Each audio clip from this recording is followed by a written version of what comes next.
जो सत्ता में आए हैं उनको कुछ बातें कही हैं कि उनको किस तरह से अपनी जिम्मेदारी निभानी चाहिए, और जो जो अपोजिशन पार्टीज़ हैं उनको हमने कुछ चीज़ों को फॉलो करने की बात कही है,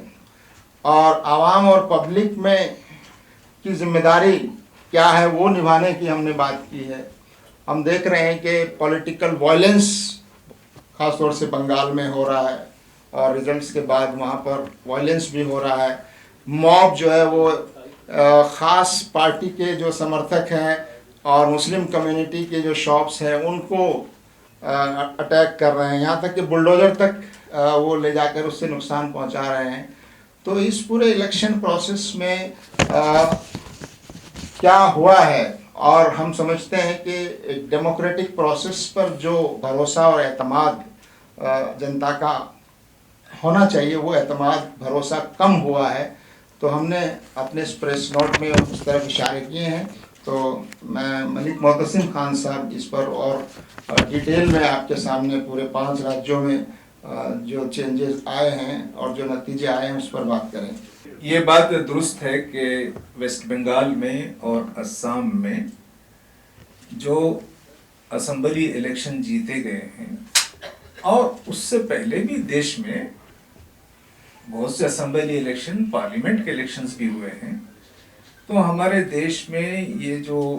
इलेक्शंस को जीतने के लिए पोलराइजेशन का, गोलाबंदी का और यानी कम्युनल डिवाइड का जो एजेंडा है, वो एजेंडा हमारे पॉलिटिशियंस उसका भरपूर इस्तेमाल कर रहे हैं। ये देश की सियासत के लिए, जमहूरियत की सेहत के लिए और आवाम के भलाई के पहलू से बहुत खतरनाक है। क्योंकि जो इलेक्शंस होने चाहिए वो तो तालीम पर, रोजगार पर, महंगाई पर, इंफ्रास्ट्रक्चर पर, हेल्थ पर, इन चीजों पर इलेक्शंस होने चाहिए। अब ये इलेक्शन उसके बजाय कम्युनल एजेंडे पर, डिवीजन पॉलिटिक्स पर और पोलराइजेशन के जरिए हो रहे हैं। अब ये पोलराइजेशन कौन कर रहे हैं ये सब आप जानते हैं। अब जो हमारे देश में जो यूनियन गवर्नमेंट है, जो भारतीय जनता पार्टी है, वो इसका दूसरे पार्टियां भी करती हैं। देश में ये खुद एक बदनुमा दाग है कि असल इश्यूज के बजाय दूसरे इश्यूज पे हो रहे हैं। तो ये बात आपने जो बयान की है, ये इसका एक नोटिस तो हम आवाम को भी लेना है जिससे हम हैं, लेकिन जो अपोजिशन पार्टी से उनको भी लेना है और जनता तक भी ये बात जाना है कि इस पर ये जो इलेक्शंस हो रहे हैं इससे आवाम का भला नहीं है, ये देश के हक में नहीं है। और जो कुछ बंगाल में हुआ, जो कुछ असम में हो रहा है, इससे पहले पार्लियामेंट के इलेक्शंस में भी हुआ, बहुत सी रियासतों में हो रहा है। तो ये इसको रोकने के लिए हमें क्या करना है, हम तो अपनी बात पेश करते हैं आपके जरिए से, फिर हमारे हम जनता से अपने ताल्लुकात को निभाते हैं। हम प्रेस कॉन्फ्रेंस करते हैं, सिंपोजियम करते हैं, सेमिनार करते हैं, डोर टू डोर कांटेक्ट करते हैं। हमारे अपने ताल्लुकात हैं जिससे हम अपने ताल्लुकात की जितनी लिमिट्स हैं उसके अंदर हम आवाम को बेदार करने की और उनको जहन साजी उनकी करने की पूरी कोशिश करते हैं। अपोजिशन पार्टीज को भी मुतवज्जे करते हैं, रूलिंग पार्टी को भी हम बार बार कहते हैं कि तुम्हारा ये जो तरीका है ये सही नहीं है। तो हम अपना काम करते हैं, लेकिन ये इलेक्शन के मौके पर जो पैसा है, जो ऑफिसर्स के साथ धांधली मिलकर धांधली है, और जो मीडिया है, और जो SIR है, और जो ऑफिसर्स के तबादले, ये जो इतना बड़ा काम किया गया, इसके बाद भी अगर वेस्ट बंगाल में भारतीय जनता पार्टी नहीं जीती तो फिर भारतीय जनता पार्टी का क्या मुकाम रह जाता था? ये तो इलेक्शन कमीशन का क्या मुकाम रह जाता था? तो इलेक्शन कमिश्नर ने, भारतीय जनता पार्टी ने उतने सब हथकंडे इख्तियार किए, हरबे इख्तियार किए, पोलराइजेशन के, नैरेटिव के, और जो कुछ एजेंसीज उनके पास उन सबको इस्तेमाल किया। तो इसके बाद तो वहां जीतना बहुत जरूरी था। तो वो एक अलग बात है कि वो हक व इंसाफ के मुताबिक हुआ या दस्तूर और उसूलों के खिलाफ हुआ। तो जो कुछ हुआ वो सही नहीं है, उसको रोकने की हम आइंदा भी कोशिश करेंगे, अब भी कोशिश करते हैं। प्रेस के जरिए से भी, आपके जरिए से भी हम आवाम तक ये बात पहुंचाना चाह रहे हैं कि कौन हुकूमत में आता है उतना अहम नहीं, कैसे हुकूमत में आता है। हुकूमत में आने का ये जो तरीका किया गया वो देश की डेमोक्रेसी और जो हमारे इलेक्टोरल पॉलिटिक्स और जो हमारा कॉन्स्टिट्यूशन और जो हमारे जनता के असल इश्यूज हैं उससे हटकर गलत इश्यूज पर इलेक्शन लड़ना ये बहुत ही तबाहकुन है। कि क्या हमारी डेमोक्रेसी इस देश में अब सुरक्षित रहेगी? क्या अब डेमोक्रेटिक प्रोसेस पे लोगों का भरोसा बचा रहेगा? इस पर एक बड़ा सवाल पैदा हुआ है और मुझे लगता है कि ये खासतौर से वेस्ट बंगाल के नतीजे और आसाम के नतीजे ये बता रहे हैं कि मुझे लगता है कि अब पॉलिटिकल पार्टीज को और आम जनता को इस बारे में बहुत सीरियसली सोचना पड़ेगा कि जिस तरह से नफरत और डिवीजन की पॉलिटिक्स की गई और उसको एक तरह से एक्सेप्टेंस मिल रहा है लोगों में और उसकी वजह से लीडरशिप और पार्टियां जीत हासिल कर रही हैं, उसकी वजह से और ज़्यादा उनको हौसला मिल रहा है कि यही एक तरीका है जिससे पावर में आया जा सकता है। इसको तोड़ने की ज़रूरत है और ये आवाम की बेदारी और आवाम की जागृति के बगैर नहीं होगा। तो ये पार्टीज़ के लिए भी, सेकुलर पार्टीज़ के लिए भी और आवाम के लिए भी ये एक बहुत बड़ा चैलेंज है और वेस्ट बंगाल के इलेक्शन का और असम के इलेक्शन का ये एक मैसेज है कि इस देश को अब और ज़्यादा जागने की ज़रूरत है अपने डेमोक्रेटिक राइट्स के बारे में। और जिस तरह से बिहार में और ये बंगाल में, असम में SIR के ज़रिए से लाखों लोगों को वोट से हटाया गया और एक प्लान तरीके से एक ख़ास कम्युनिटी को जिस तरह से टारगेट किया गया और असम के और वेस्ट बंगाल के जो रिजल्ट्स हैं कंस्टिट्यूंसी वाइज वो भी बता रहे हैं कि उस SIR का डायरेक्ट असर जो है वो पड़ा है। तो इलेक्शन कमीशन की मदद से जिस तरह से डिफ्रेंचाइज करने की कोशिशें हुई है वो डेमोक्रेसी पर एक बहुत बड़ा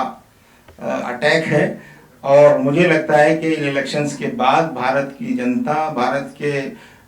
जागरूक नागरिक, पार्टियां, civil society, social activist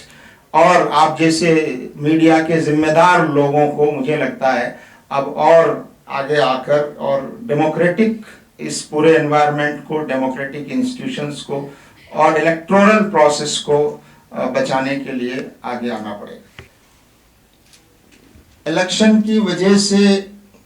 diesel और पेट्रोल के दाम नहीं बढ़ाए गए, लेकिन अब इलेक्शन ख़त्म हो गए हैं तो ये पूरा इस बात का आशंका है नहीं बल्कि तकरीबन विश्वास है कि ये दाम बढ़ाए जाएंगे काफ़ी हद तक। LPG गैस के दाम बढ़ चुके हैं, कॉमर्शियल दाम तो बहुत ज़्यादा बढ़ा दिए गए हैं और छोटे सिलेंडर के दाम भी बढ़े हैं और जैसे जैसे और ज़्यादा चीज़ें बढ़ रही हैं आगे ये महंगाई मल्टीप्लाई होगी क्योंकि petrol, diesel, transportation, electricity, energy in सब के दाम बढ़ने की वजह से जो कॉमन यूटिलिटीज़ हैं और आम नागरिकों की जो ज़रूरतें हैं उनमें बहुत ज़्यादा बढ़ोतरी और इन्फ्लेशन होने का पूरा अंदेशा है। तो हमने अपने इस नोट में आपके माध्यम से हम ये बात कहना चाहते हैं कि सरकार इस मामले में ठोस कदम उठाए और आम नागरिकों को इस महंगाई की मार से बचाने के लिए ज़रूरी कदम वो उठाएं और ख़ास तौर से जो कमज़ोर तबका है, मज़दूर तबका है और जो लोअर मिडिल क्लास है उसके लिए ख़ास तौर पर कुछ ऐसी चीज़ें लाएं जिससे इस महंगाई का भार उन पर कम से कम पड़े और हमारी जो पॉलिसीज़ हैं उसमें कुछ तब्दीली ऐसी लानी चाहिए ताकि लोगों के पास खर्च करने के लिए पैसा हो और लोगों की परचेजिंग पावर बढ़े। इस तरह की चीज़ें हम पहले भी बजट के मौके पर भी हम कहते रहे, लेकिन ये क्राइसिस बहुत ज़्यादा सीरियस होने वाला है हम समझते हैं। तो इसको ध्यान में रखते हुए हम अभी से आपके माध्यम से सरकार को ये बात पहुंचाना चाहते हैं कि अगर वक्त रहते हुए हमने इस पर कदम नहीं उठाया तो ये बहुत बड़ा एक क्राइसिस, देश की बहुत बड़ी आबादी जो गरीबी में जी रही है और पॉवर्टी लाइन से नीचे है और डेली वेजेस के मजदूर हैं, उनके लिए बहुत बड़ी समस्या पैदा होने वाली है। दूसरी बात जो हम इस वक्त कह रहे हैं, जिसकी तरफ बहुत कम लोगों का ध्यान है, लेकिन जमात इस्लामी समझती है कि ये बहुत सेंसिटिव इशू है और बहुत महत्वपूर्ण और इम्पॉर्टेंट इशू है कि गर्मी की जो हीट वेव इस वक्त पूरे देश में चल रही है और उसकी वजह से हीट रिलेटेड इलनेस बढ़ रही है, और ख़ास तौर से इससे जो तबका प्रभावित हो रहा है वो तबका वो है जो डेली वेजेस पर काम करता है, जो मजदूरी करता है और जो धूप में काम करता है, और ऐसे लोग जिनके पास शेल्टर नहीं है, ऐसे लोग जिनके पास रहने को प्रॉपर घर नहीं है, उन लोगों के लिए इसमें बहुत ज़्यादा दिक्कतें आना भी शुरू हो गई हैं। और अभी तो मई की शुरुआत है और मई जून जुलाई तक ये हीट वेव और गर्मी का जो मौसम है, इसमें हर साल बहुत ज़्यादा प्रॉब्लम्स लोगों को होती हैं। तो हमने सरकार को ये मशवरा दिया है कि वो अपने हॉस्पिटल्स में इस तरह की सुविधाएं मुहैया कराए कि इस तरह की जो हीट रिलेटेड सिकनेस और इलनेस जो है वो उसका इलाज लोगों को आसानी से मिल सके। इसके अलावा वो जो टाइमिंग्स हैं लेबर के और मज़दूरों के, उनके टाइमिंग्स को भी ज़रा मॉनिटर और कंट्रोल करें कि तेज़ धूप में उनको काम ना करना पड़े। इसके साथ साथ जो शेड्स वगैरह हैं और उसका निर्माण जो है वो ज़्यादा से ज़्यादा हो ताकि तेज़ धूप से बचा जा सके। इसका सीधा सीधा जो ताल्लुक़ और संबंध है वो एनवायरमेंटल क्राइसिस से है, जिसकी तरफ हमने इशारा किया है कि हमारी जो डेवलपमेंट की पॉलिसीज़ हैं, उन पॉलिसीज़ को एनवायरमेंटल प्रोटेक्शन को सामने रखते हुए वो पॉलिसीज़ आगे बढ़ाना चाहिए। जंगलों में जो बेतहाशा और अंधाधुंध जिस तरह से कटाई हो रही है पेड़ों की,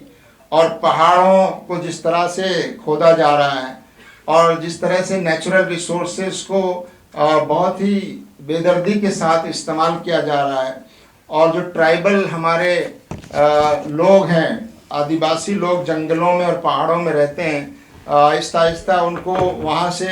हटने पर मजबूर किया जा रहा है। और वो चीज़ें डेवलपमेंट के नाम पर बड़े बड़े इंडस्ट्रियलिस्ट को और कैपिटलिस्ट को हैंडओवर की जा रही हैं। उसकी वजह से ये एनवायरमेंटल प्रॉब्लम्स भी पैदा हो रहे हैं। ये जो इम्बैलेंस हो रहा है एनवायरनमेंट का, उसका कारण यही है कि हम अंधाधुंध तरीके से जंगलों की कटाई और पहाड़ों के जो रिसोर्सेज हैं उनको हम बहुत ज़्यादा इस्तेमाल कर रहे हैं, और जो नेचुरल चीज़ें हैं उनको बहुत ज़्यादा उसमें डिस्टर्ब करने की कोशिश हो रही है।